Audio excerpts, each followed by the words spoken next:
ऐसे त दुख बहुत देत बाट जिंदगी में।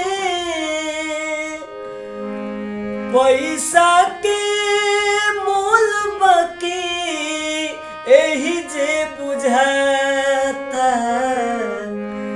निर्धन के रोग जनी दी है विधाता। निर्धन के रोग जनी दी है विधाता।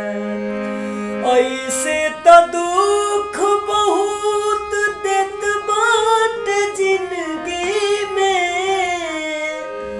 पैसा के मोल बाकी जे बुझाता। निर्धन के रोग जनी दी है विधाता। निर्धन के रोग जनी दी है विधाता। देहिया के तोप कसहु भूखिया मिटावे। खटी के गरीब अपन इज्जत बचावे। देहिया के तोप कसहु भूखिया मिटावे। खटी के गरीब अपन इज्जत बचावे। ओके जदी होई जले कौनो बीमारी।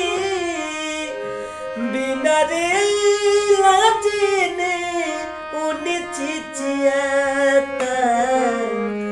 निर्धन के रोग जनी दी है विधाता। निर्धन के रोग जनी